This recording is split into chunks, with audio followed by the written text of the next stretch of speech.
ನಮಸ್ಕಾರ, ನೀವು ನೋಡ್ತಿದ್ದೀರಾ ಸ್ಪೀಡ್ ನ್ಯೂಸ್ ಕನ್ನಡ. ನಾನು ಪ್ರಿಯಾ ಸೋಮೇಶ್. ಇವತ್ತು ಗೃಹಲಕ್ಷ್ಮಿಯವರಿಗೆ ಖುಷಿ ವಿಚಾರ ಅಂತಾನೆ ಹೇಳ್ಬಹುದು. ಇವತ್ತು ನಿಮ್ಮ ಖಾತೆಗೆ 2,000 ರೂಪಾಯಿ ಹಣ ಜಮೆ ಆಗಿರುತ್ತೆ. ಇವತ್ತೇ ನಿಮ್ಮ ಬ್ಯಾಂಕ್ ಅಕೌಂಟ್ ಅನ್ನು ಒಂದ್ಸಲ ಹೋಗಿ ಚೆಕ್ ಮಾಡಿಸಿ. ನಿಮ್ಮ ಅಕೌಂಟಿಗೆ ದುಡ್ಡು ಬಂದಿರುತ್ತೆ. 2,000 ರೂಪಾಯಿ ಗೃಹಲಕ್ಷ್ಮಿ ಯೋಜನೆ ನಡೀತಾ ಇದೆ.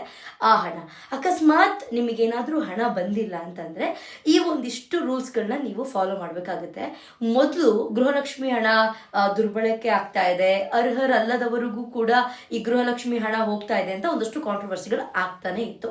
ಸೊ ಹಾಗಾಗಿ ಕೆಲವೊಂದಿಷ್ಟು ಮಹಿಳೆಯರು ಸತ್ತೋದ ಮೇಲೂ ಕೂಡ ಅವ್ರ ಅಕೌಂಟಿಗೆ ದುಡ್ಡು ಹೋಗ್ತಿದೆ. ಆ ದುಡ್ಡು ಅವ್ರ ಮನೆಯವ್ರು ಬಳಸ್ಕೊಂತಾ ಇದ್ದಾರೆ. ಆದ್ರೆ ಗೃಹಲಕ್ಷ್ಮಿ ಹಣ ಯಾಕಾಗಿ ಬಂದಿದ್ದು ಅಂತ ಹೇಳೋದಾದ್ರೆ, ಈಗ ಒಂದು ಮನೆಯಲ್ಲಿ ಯಾರು ಮನೆಯ ಯಜಮಾನಿ ಆಗಿರ್ತಾರೋ ಅವರಿಗೆ ಒಂದಷ್ಟು ಖರ್ಚುಗಳಿರುತ್ತೆ. ಯಾರು ಕೊಡಲ್ಲ ಅಂತಂದಾಗ ಈ ಒಂದು ಗೃಹಲಕ್ಷ್ಮಿ ಹಣ ಆ ಒಂದು ಹೆಣ್ಣು ಮಕ್ಕಳಿಗೆ ಹೆಲ್ಪ್ ಆಗ್ಲಿ ಅನ್ನೋ ಉದ್ದೇಶದಿಂದ ಈ ಒಂದು ಗೃಹಲಕ್ಷ್ಮಿ ಯೋಜನೆಯನ್ನ ಮಾಡಿರೋದು. ಮನೆಯ ಯಜಮಾನಿಗೆ ಸೇರ್ಬೇಕು. ಈಗ ಒಂದಷ್ಟು ಜನ ಹೆಣ್ಣು ಮಕ್ಕಳು ನಿಧನರಾದ್ರೂ ಕೂಡ ಅವರ ಒಂದು ಖಾತೆಗೆ ಹಣ ಹೋಗ್ತಾ ಇತ್ತು. ಈ ಗೃಹಲಕ್ಷ್ಮಿ ಹಣ ಪೋಲ್ ಆಗ್ತಿತ್ತು ಅಂತ ಒಂದಷ್ಟು ಕಡೆಗಳಲ್ಲಿ ಕಾಂಟ್ರವರ್ಸಿ ನಡೀತಾನೆ ಇತ್ತು. ಹಾಗಾಗಿ ಈ ಒಂದಷ್ಟು ಯೋಜನೆಗಳನ್ನ ತಂದಿದ್ದಾರೆ. ಈಗ ಅಕಸ್ಮಾತ್ ನಿಮಗೆ ಗೃಹಲಕ್ಷ್ಮಿ ಹಣ ಏನಾದ್ರೂ ಬಂದಿಲ್ಲ ಅಂತ ಅನ್ನೋದಾದ್ರೆ ನೀವು ಮೊದಲು ಮಾಡಬೇಕಾಗಿರುವಂತಹ ಕೆಲಸ, ಈ ಗ್ರಾಮವನ್ನು ಅಥವಾ ಬೆಂಗಳೂರನ್ನು ಆ ಜಾಗಕ್ಕೆ ನೀವು ಹೋಗಿ ಆನ್ಲೈನ್ ಅಲ್ಲೂ ಕೂಡ ಅಪ್ಲೈ ಮಾಡೋದಕ್ಕೆ ಒಂದ್ ಸ್ವಲ್ಪ ದಿನದಲ್ಲಿ ಅದು ಕೂಡ ಬರುತ್ತೆ. ಅದಿಲ್ಲ ಅಂತಂದ್ರೆ ಈಗ ಅಟ್ ಪ್ರೆಸೆಂಟ್ ನೀವು ಬೆಂಗಳೂರನ್ನು ಗ್ರಾಮವನ್ನಿಗೆ ಹೋಗ್ಬೋದು. ನಿಮ್ಮ ಹತ್ರ ಇಷ್ಟು ಡಾಕ್ಯುಮೆಂಟ್ಸ್ ಇರಲೇಬೇಕು. ನಿಮ್ಮ ಆಧಾರ ಕಾರ್ಡು, ಅದ್ರ ಜೊತೆಗೆ ನಿಮ್ಮ ಫೋನ್ ನಂಬರಿಗೆ ಆಧಾರ ಕಾರ್ಡ್ ಲಿಂಕ್ ಆಗಿದೆಯಾ, ಆಮೇಲೆ ನಿಮ್ಮ ಬ್ಯಾಂಕ್ ಖಾತೆಯ ವಿವರ ಆಗಿರಬಹುದು, ಅದರ ಜೊತೆಗೆ ನೀವೇನಾದರೂ IT ರಿಟರ್ನ್ಸ್, IT ಪಾವತಿದಾರರ ಇದ್ರ ಬಗ್ಗೆ ಡೀಟೇಲ್ಸ್ ಆಗಿರಬಹುದು, ನಿಮ್ಮ ಗಂಡನ ಫೋನ್ ನಂಬರ್ ಆಗಿರಬಹುದು ಅಥವಾ ನಿಮ್ಮ ಗಂಡನ ಆಧಾರ್ ಸಂಖ್ಯೆ ಆಗಿರಬಹುದು, ಇದೆಲ್ಲದನ್ನು ಕೊಡಬೇಕಾಗುತ್ತೆ. ಅದ್ರ ಜೊತೆಗೆ ಇದಕ್ಕಿಂತ ಮೊದಲು ಒಂದು ಮನೆಯಲ್ಲಿ, ನೀವಿರುವಂತಹ ಮನೆಯಲ್ಲಿ ಎಷ್ಟು ಜನಕ್ಕೆ ಗೃಹಲಕ್ಷ್ಮಿ ಹಣ ಬರ್ತಾ ಇತ್ತು? ಈಗ ಅತ್ತೆ ಸೊಸೆ ಇಬ್ಬರಿಗೂ ಬರ್ತಾ ಇತ್ತಾ, ಅಥವಾ ಅತ್ತೆಗೊಬ್ಬರಿಗೆ ಬರ್ತಿತ್ತಾ, ಅಥವಾ ಸೊಸೆಗೊಬ್ಬರಿಗೆ ಬರ್ತಿತ್ತಾ? ಯಾರಿಗೆಲ್ಲ ಮೊದಲು ಗೃಹಲಕ್ಷ್ಮಿ ಹಣ ಬರ್ತಾ ಇತ್ತು ಅಂತನ್ನುವಂಥ ಮಾಹಿತಿಯನ್ನು ಕೊಡಬೇಕಾಗುತ್ತೆ.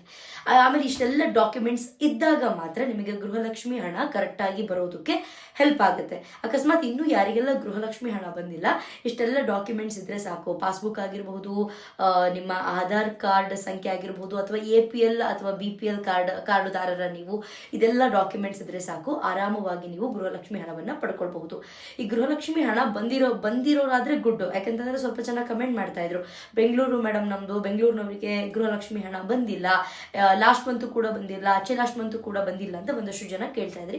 ನಿಮಗೇನಾದ್ರೂ ಗೃಹಲಕ್ಷ್ಮಿ ಹಣ ಬಂದಿಲ್ಲ ಅಂತಂದ್ರೆ ಈಗ ನಾನು ಆಗ್ಲೇ ಹೇಳ್ದಂಗೆ ಗ್ರಾಮವನ್ನಿಗೋ ಅಥವಾ ಬೆಂಗಳೂರವನ್ನಿಗೋ ಹೋಗ್ಬಿಟ್ಟು ಇದ್ರ ಬಗ್ಗೆ ನೀವು ವಿಚಾರಿಸಬಹುದು. ಇವತ್ತು ನಿಮ್ಮ ಪಾಸ್ಬುಕ್ ನ ತಗೊಂಡೋಗಿ ಎಂಟ್ರಿ ಮಾಡಿಸಿ ನೋಡಿ, ನಿಮ್ಮ ಅಕೌಂಟಿಗೆ ದುಡ್ಡು ಜಮೆ ಆಗಿರಬಹುದು. ದುಡ್ಡು ಬಂದಿಲ್ಲ ಅಂತ ಅನ್ನೋರು ಇಷ್ಟೆಲ್ಲ ಡಾಕ್ಯುಮೆಂಟ್ಸ್ ಬೇಕಾಗುತ್ತೆ. ನಾನು ಆಗ್ಲೇ ಎಷ್ಟು ಡಾಕ್ಯುಮೆಂಟ್ಸ್ ಹೇಳಿದ್ದೀನೋ ಆ ಎಲ್ಲಾ ಡಾಕ್ಯುಮೆಂಟ್ಸು ಕರೆಕ್ಟ್ ಆಗಿದ್ರೆ ನಿಮ್ಮ ಮನೆ ಸಮೀಕ್ಷೆ ಅಂತ ಮಾಡ್ತಾ ಇದ್ದಾರೆ. ನಿಮ್ಮ ಮನೆ ಬಾಗಿಲಿಗೆ ಬಂದು ಸಮೀಕ್ಷೆಯನ್ನ ಮಾಡಿ ಯಾರು ಅರ್ಹರು ಯಾರು ಅನರ್ಹರು ಇದನ್ನೆಲ್ಲ ಕೂಡ ಗೌರ್ಮೆಂಟು ವೆರಿಫಿಕೇಶನ್ ಮಾಡ್ತಾನೆ ಇದೆ. ನೀವೇನಾದ್ರು ಅರ್ಹರಾಗಿದ್ರೆ ಇನ್ನು ಮುಂದೆ ನಿಮಗೆ ಗೃಹಲಕ್ಷ್ಮಿ ಹಣ ಬರೋದು ಪಕ್ಕ. ಅಥವಾ ನೀವು ಅನರ್ಹರಾಗಿದ್ರೆ ನಿಮಗೆ ಹಣ ಬರೋದು ಕಷ್ಟ ಆಗುತ್ತೆ. ಅದ್ರ ಜೊತೆಗೆ ಕ್ಯಾಸ್ಟ್ ಸರ್ಟಿಫಿಕೇಟ್ ಕೂಡ ಮ್ಯಾಟರ್ ಆಗುತ್ತೆ.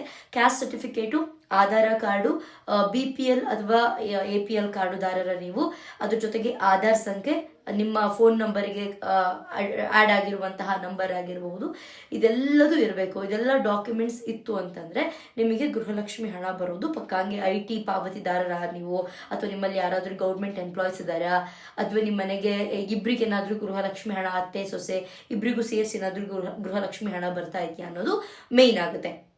ಇನ್ನು ಸ್ವಲ್ಪ ದಿನಗಳಲ್ಲೇ ನಿಮ್ಮ ಮನೆಗೆ ಬಂದು ಸಮೀಕ್ಷೆಯನ್ನು ನಡೆಸ್ತಾರೆ.